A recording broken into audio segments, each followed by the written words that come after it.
Anybody going 11? $16 on Max Fried for Lou. Going once, 16 on Max Fried. Going once, going twice,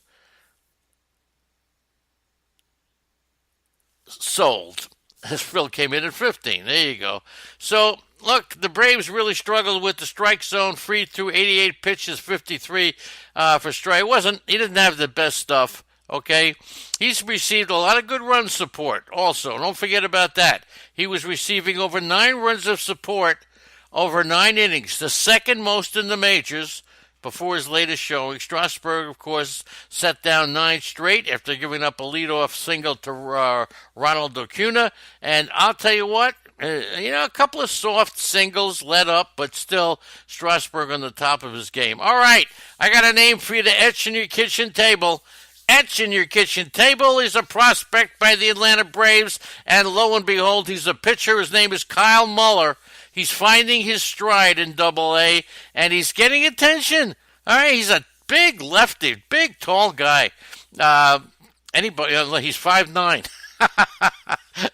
This is the legends calling him a big, tall guy. I'm telling you, he's 5'9". That's a big deal, right, on Holy Toledo? So he started off as a lefty, a very erratic, but he's overpowering to the point that you got to take a look at him. He's throwing 95 to 97. He's got an unbelievable curve. Baseball America ranked Muller atop their weekly MLB prospects hot sheet. 2-0 with a 1.29 ERA last 2 starts, 1 run, 6 hits over 12. Struck out 17 and 12 and 2/3 innings. He walked 4. So keep an eye on this kid. Etch his name in your kitchen table. His name is Kyle Muller. Doolittle allowed a hit, struck out the side, scoreless ninth. How about that? 10th save of the year. He had given up runs in 3 of his 4 appearances, but he was in good form. He struck out Camargo, Acuna, Freddie Freeman, and bingo, he shut the door. He now has a 3.5 ERA, 28 strikeouts, 7 walks in 23 innings. Okay, Anibal Sanchez set to start. I misread shit, man. I got Anibal Sanchez in labor where I'm sitting like in 5th place, and I got a ton of pitchers. My entire 6-man bench is all pitchers, so I'm rotating based upon the matchups. Yesterday, I took out Lyles. He was going against Cincinnati and Cincinnati. So I just, I struggled with it. I took him out because I really, when you're in contention, and you're doing well in the categories, and I still got some ways to go, but I'm doing well in pitching.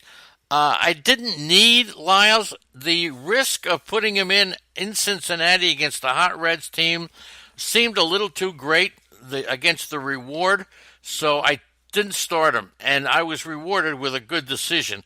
Tonight, I thought that Sanchez was going against the Marlins, so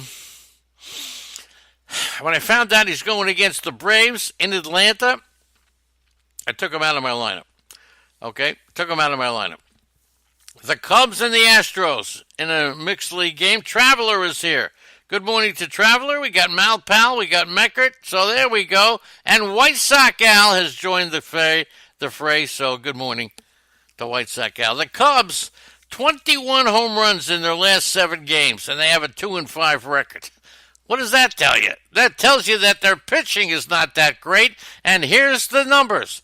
Last 7 games, they're 0-3 with an 8.5 ERA. The starters allowed 5+ runs in 4 of 7 games. That's not good. And the Cubs are playing it close. 11 out of 16 games decided by 2 runs or less.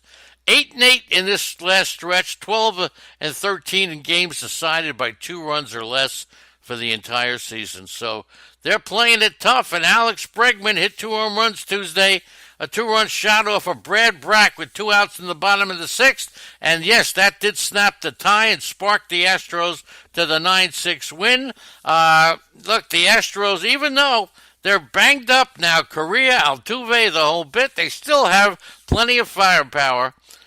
Solo shot off of John Lester by Bregman, 2-run shot off of Brack. And then Ozuna came in, 1 Struck out one in a perfect inning. Got his 15th save. Pitched for the fourth time in 5 days. He put together his best. I'll tell you, he needed only 12 pitches, 8 strikes to breeze through the heart of the Chicago order. And he probably will not be available today.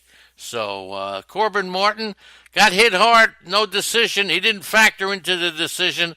He gave up 3 solo home runs among 5 hits and 3 2/3. Shaky once again, failing to get past the 4th inning for the 3rd straight start, doubling the number of long balls he served up in the majors. 5.5 ERA, 16 strikeouts, 9 walks. A rookie is a rookie is a rookie. How many times am I going to say that this morning? Okay, 16 strikeouts and 16 1/3. Forrest Whitley, J.B. Pukakas, struggling in the minors. So who knows? Maybe Dallas Keuchel's going to join this team. The loss was the 5th in the past 6 games for the Cubs. They remain 1/2 game ahead of the Brewers. But the pitching staff, I'll tell you, 46 runs in the last 6 games. John Lester, despite allowing 6 runs and 8 hits through his first 5 innings, not good. 91, I'll tell you what, not good. Not good. The Cubs have lost 3 in a row. Lester's given up 19 runs in his last 3. So this is not good. Not good at all for Mr. John Lester and the gang. It marked the 5th time this year that the Cubs hit consecutive home runs, and their 5 homers tied a season high that they set back in May against Washington, May 17th. Bryant missed his 2nd consecutive start, and Madden wasn't sure if he's going to start today. Javier Baez nursing a right heel bruise. He was the DH for the 2nd consecutive game. He struck out 3 times in a row. He now has 8 strikeouts in 2 games. Holy cow! 8 strikeouts in 2 games. Okay? So, interesting, right? Addison Russell, 1 for 2, 2 walks, solo home run. Russell's been playing well. Playing 18 games, he's hitting .298, 4 homers. He should see regular playing time, so if he's available, and this breaks my heart because I don't have him, the man that I discovered him, David Bote, 3 for 4, 2 homers, 3 RBIs in the 9-6 loss against the Astros. And he has had a huge impact, especially when he bats in the 9th spot. A solo shot in the 2nd, followed that up with a 2-run homer in the 6th. He's up to 6 home runs and 22 RBIs. And look, I'll tell you what, he's been solid every time he's in. Now, Jason Hayward, 2 for 5 with a solo home run. He sat out Monday's game after he collided with Bryant, but he looked pretty good. The home run was his 8th of the year. That matches his total from last year. Holy cow. Holy cow, so Harry Carey. With the recent call-ups, of course, Derek Fisher, Jake Mayfield, Garrett Stubbs, they all delivered. Bregman and Brantley delivered, but so did these unknown guys. Brantley keyed a 4-run 4th with a 2-run double. Bregman, of course, with 2 homers. So the Astros, without Carlos Correa, sore ribs. Josh Reddick, Robinson Chirinos, scheduled days off. Springer, Altuve, Stassi, Aledmus Diaz remain on the injured list. Now, the talk of the town, Cincinnati Reds second baseman Derek Dietrich, he's not on the All-Star ballot. Here's the question. Derek Dietrich, Hunter Pence, Tommy LaStella. Do these 3, will they be on the All-Star team, in your opinion? LaStella, Pence, and Dietrich. Will these 3, time to start a little thinking about the All-Star game. I know we got a way to go, but should they, right now, are these 3 players who belong on the All-Star team? All-Star team. There you go. LaStella, All-Star. Dietrich, All-Star. Hunter Pence, All-Star. Holy cow, that guy is an All-Star. That we know.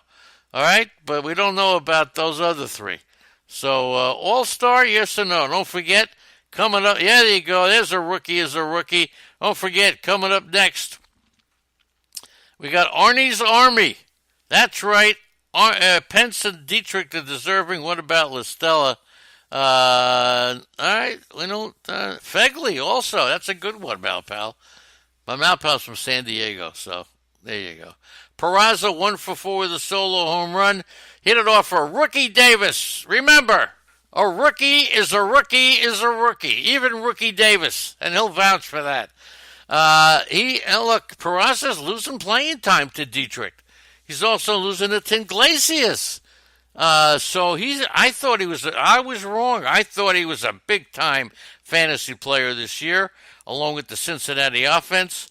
But no, he has been relegated and beaten out by two other lesser known players. And Joey Votto got a hamstring tightness. I'll tell you something, no point in rushing Votto back because they got Dietrich sliding over to first base. Lucas Sims allowed 2 earned runs. Struck out 9. Nice start. He dominated the Pirates.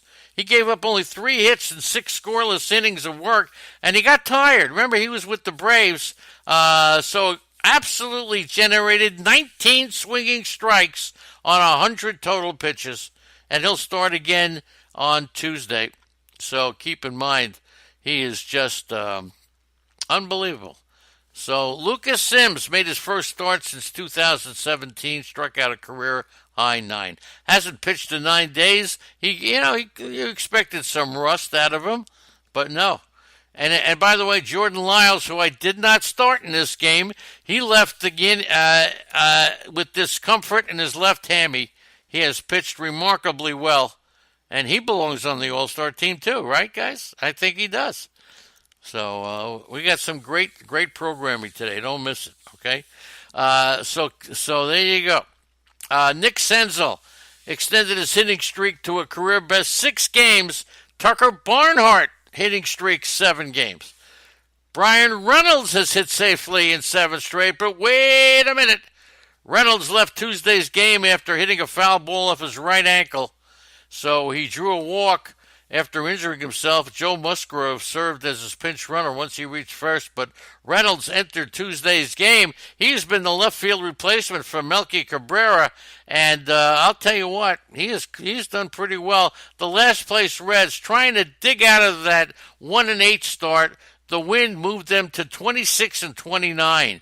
That's the closest they've been to 500 since April 26th, and Mr. Newman went 1 for 4 with a grand slam against the Reds. He took Lucas Sims deep, okay? So, Cole Tucker, Newman's hitting 330. He's overtaking a struggling Cole Tucker. A rookie is a rookie is a rookie. And I bid on Cole Tucker in Town Wars, and I got him. And you know what I got? A rookie is a rookie is a rookie. I'll say it 100 times. We overspend. Yeah, that's right. Melky's another great player. We just overspend. And these are going to be good players, all right? Newman. Don't take Cole Tucker's job.